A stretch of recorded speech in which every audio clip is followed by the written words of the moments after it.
నమస్తే. Welcome to hit TV. ఈ రోజు మనతో పాటు ప్రముఖ ఆధ్యాత్మికవేత్త, లైఫ్ కోచ్, అలాగే ఆస్ట్రాలజర్ ఆర్బి సుధా గారు మనతో పాటు ఉన్నారు. వారితో మాట్లాడి మరిన్ని విషయాలు తెలుసుకునే ప్రయత్నం చేద్దాం. నమస్తే మేడం. నమస్కారం అమ్మా. మ్యామ్, ఎప్పుడులాగే మనకి ఈ మంత్ ఏప్రిల్ నెలలో ఏ రాశుల వారికి ఎలా ఉండబోతుంది అంటారు? రాశి ఫలితాలు మాట్లాడుకోవాలి. ఎప్పటికైనా సరే రాశి ఫలితాలు మాట్లాడుకునే ముందు మనం గోచారం మాట్లాడుకుంటాము. ఎందుకంటే గోచార రీత్యానే మనం చెప్పడం అనేది జరుగుతుంది. సో ఈసారి ఏప్రిల్లో మనకి తెలుసు సన్ ఎగ్జాల్టేషన్కి వస్తారు, అందరికీ తెలుసు. అలాగే మూన్ ఎగ్జాల్టేషన్ అయినప్పుడు మనకి అక్షయ తృతీయ ఇవన్నీ వస్తూ ఉంటాయి. అది ఎగ్జాక్ట్గా డేట్ నాకు ఇంకా చూడలేదు కానీ బట్ జనరల్గా చూసాము అంటే కొన్ని మంచి రోజులు ఉంటాయి, కొన్ని అంత మంచి రోజులు అనేవి ఉండవు అనమాట. అది కూడా కొన్ని రాసుల వరకు చాలా బాగుంటుంది, కొన్ని రాసుల వరకు అంత బాగుండదు. బట్ జనరల్గా చూసాము అంటే ఎక్కడెక్కడ ఏ రాసుల్లో ఏ ప్లానెట్స్ ఉన్నాయో ఏ మూమెంట్స్ ఉన్నాయో చూద్దాం. ఫస్ట్ అంటే గోచరం రీత్యా ఎలా ఉందో చూద్దాము. ఫస్ట్ మనం మాట్లాడుకునేది శనీశ్వరుడు గురించి మాట్లాడుకుంటాం. శని ఏమో మనకి మీనంలో ఉన్నారు, మీన రాశిలోనే ఉంటున్నారు ఈ నెలంతాను. సన్ కూడా ఏంటంటే స్టార్టింగ్ ఆఫ్ దిస్ మంత్ మనకి మీనంలో ఉన్నారనమాట. ఆయన ఏంటంటే ఏప్రిల్ 14th మూవ్ అవుతున్నారు, అంటే ఎగ్జాల్టేషన్ పాయింట్కి వెళ్తున్నారు, అంటే మేష రాశికి వెళ్తున్నారు అనమాట. అలాగే మనం చూసాము అంటే మార్స్ కూడా మీనంలోనే ఉన్నారు. మనం మాట్లాడుకున్నాం అంటే గ్రహ కూటమి అవుతోందని మాట్లాడుకున్నాం. అలాగే కుంభంలో అయింది, ఇప్పుడు మీనంలో అయింది, తర్వాత ఇప్పుడు మేషానికి వెళ్ళబోతున్నారు. మార్స్ ఏప్రిల్ 2కి వెళ్తున్నారు అనమాట. తర్వాత most important planet and commercial planet మనకి తెలుసు మెర్కురీ అయ్యారు, అంటే బుధుడు కూడా మనకి ఏంటంటే ఏప్రిల్ 11కి ఆయన ఏంటంటే మేషానికి వెళ్తున్నారు అనమాట. అలాగే మనం నెక్స్ట్ మాట్లాడుకోవాల్సింది శుక్రుడు మనకి తెలుసు టువర్డ్స్ ఎండ్ ఆఫ్ మార్చ్ ఏమో మనకి మేషానికి వెళ్ళారనమాట. ఆయన ఏప్రిల్ 19కి వృషభానికి వెళ్తున్నారు. జూపిటర్ అంటే మంచి గ్రహం, మనం ఎప్పుడు మాట్లాడుకుంటాం, చాలా బ్లెస్సింగ్స్ ఇచ్చే గ్రహం, మంచి చేసే గ్రహం మనకి జూపిటర్ అయ్యారు. ఆయన ఏంటంటే మనకి ప్రస్తుతం మిథునంలో ఉన్నారు. ఆయన అక్కడే ఉంటున్నారు, అంటే ఈ మంత్ అంతా జూన్లోనే ఆయన మారుతున్నారు అనమాట, అంటే ఎగ్జాల్టేషన్ పొజిషన్కి వెళ్తున్నారు. తర్వాత మనం మాట్లాడుకోవాల్సింది రాహు కేతువులు. రాహు ఏమో ప్రస్తుతం మనకి కుంభంలో ఉన్నారు, కేతు ఏమో మనకి తెలుసు సింహంలో ఉన్నారు. అండ్ ఆల్సో ఎప్పటికైనా సరే మనం చెప్పుకునేది ఏంటంటే చంద్రుడు 2 రోజులకు ఒకసారి మారుతూనే ఉంటారనమాట. సో జనరల్ ప్రెడిక్షన్స్ మనం అంటే జనరల్ గోచారం మాట్లాడుకున్నాము. జనరల్గా పరిహారాలు చేయాలి అంటే కనుక నవగ్రహాలు చుట్టూ ప్రదక్షిణ చేయడము, నవగ్రహ హోమాలు, నవగ్రహంకి దానాలు ఇవ్వడము చేయడం అనేది మంచిది. అలాగే ఏలినాటి శని ఎవరెవరికి ఉంది, అండ్ ఆల్సో మనం చెప్పుకోవాలి ఏంటంటే కంబషన్ ఉందన్నమాట శనికి కూడాను, ఏప్రిల్ ఎండ్ వరకు ఉంది. కంబషన్ అంటే ఏంటంటే సన్ను శని కలిసి ఉండడం అనమాట, దగ్గర ఉండడం మనం చెప్పుకోవాలి. సో ఎక్కువ కొంతవరకు స్తంభించిపోయి ఉంటారు శని కూడాను.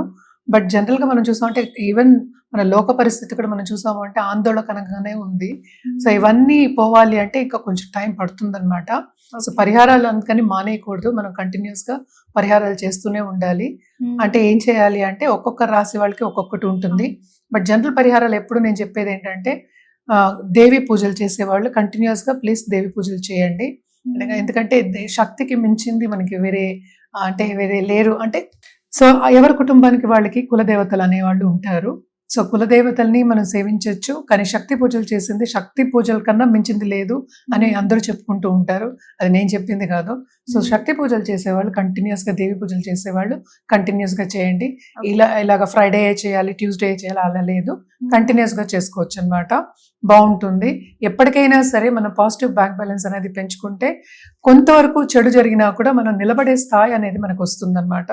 సో తప్పక ఏంటంటే ఇవన్నీ పరిహారాలు చేస్తూ అండ్ ఆల్సో ఆధ్యాత్మికంగా గ్రోత్ తెచ్చుకోవడం, దైవ చింతన ఉండడం అందరు రాసుల వారికి చాలా చాలా మంచిది అనమాట. జనరల్ గా మనం దానాలు కూడా చెప్పుకుంటాము, మనకి అన్నదానం కన్నా మించిన దానం కలియుగంలో లేదని చెప్పుకుంటూ ఉంటాం అనమాట. సో ఎవరికైనా ఒక పట్టెడు అన్నం పెట్టడం అంటే టైంకి 12 అంటే భోజనం టైంకి పెట్టడం అనేది ఎవరికైనా సరే పెట్టడం అనేది మంచిది. సో ఇవన్నీ మనం మాట్లాడుకునే జనరలే, ఇవన్నీ మిగతాది మన రాసుల వారిగా మళ్ళీ మాట్లాడుకుందాం. మేడం, ధనుసు రాశి వారికి ఈ ఏప్రిల్ నెలలో ఎలా ఉండబోతుంది అంటారు? ధనుసు రాశి వాళ్ళు కూడా అదృష్టవంతులు అనే చెప్పాలి. ఎందుకంటే ఈ రాశికి అధిపతి జూపిటర్, ఆయనేమో మనకి మిథునంలో ఉన్నారు తెలుసు, 7th చూపు ఉంది. అండ్ ఆల్సో పార్ట్నర్షిప్ బిజినెస్ లో ఉన్న వాళ్ళకి బ్రహ్మాండంగా ఉంటుంది. అలాగే పెద్ద పెద్ద కన్సల్టెంట్స్, అలాగే ఒక లెవెల్ వచ్చిన వాళ్ళు, అది CEO లెవెల్ కానీ లేకపోతే డైరెక్టర్ లెవెల్లో ఉన్న వాళ్ళకి చాలా బాగుంటుంది. ఇంకా ఆపర్చునిటీస్ వచ్చే ఛాన్సెస్ మనకి ఎక్కువ కనిపిస్తున్నాయి.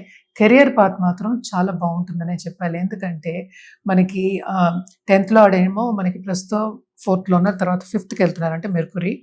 అలాగే మనం చూసామంటే 9th లార్డ్ ఎగ్జాల్టేషన్ పొజిషన్కి వస్తున్నారు, తప్పక ఫిఫ్త్లో చాలా బాగుంటుంది, బ్రహ్మాండంగా ఉంటుంది. మోతాదు వచ్చే అంటే ఎక్కువ రాబడి వచ్చే ఛాన్సెస్ మనకి ఎక్కువ కనిపిస్తున్నాయి. అదొకటి కాకుండా కుటుంబ రీత్యా స్టేటస్ పెరిగే ఛాన్సెస్ మనకి కనిపిస్తున్నాయి. వీళ్ళ పిల్లల్ని సెటిల్ చేస్తారు, తప్పక ఇంట్లో శుభకార్యాలు జరుగుతాయి. అండ్ ఆల్సో శుభ ఖర్చులు ఎక్కువ కనిపిస్తున్నాయి. ఇంట్లో ఏంటంటే పెళ్ళిళ్ళు చేసే సూచనలు కూడా మనకి కనిపిస్తున్నాయి. పిల్లల్ని సెటిల్ చేసే సూచనలు మనకి ఎక్కువ కనిపిస్తున్నాయి.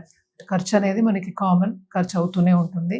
సో ఖర్చు అవుతుంది, దానికి ఫలితం అంటే ఏంటంటే మనకి రిజల్ట్ కూడా మనకి కావాల్సిన రిజల్ట్స్ వచ్చే ఛాన్సెస్ ఎక్కువ కనిపిస్తున్నాయి. ఈ నెలలో వీళ్ళు అదృష్టవంతులనే చెప్పుకోవాలన్నమాట ధనుసు రాశి వాళ్ళు. సో చాలా బ్రహ్మాండంగా ఉంటుందనే చెప్పాలి. బంధుమిత్రుల కలయిక ఉంటుంది, అందరితో సన్నిహితంగా ఉండడం, అలాగే ఫ్రెండ్స్తో కలవడం, ఫ్రెండ్స్తో పాటు బయటికి వెళ్ళి అంటే వినోదాల్లో పాల్గొనడం అనేది మనకి ఎక్కువ కనిపిస్తుంది. అంటే ఏంటి ఒక గ్రూప్గా వెళ్ళి చేయడం అనేది కనిపిస్తుంది. అలాగే ధార్మిక కార్యక్రమాల్లో కూడా పాల్గొనే ఛాన్సెస్ వీళ్ళకి ఎక్కువ కనిపిస్తున్నాయి.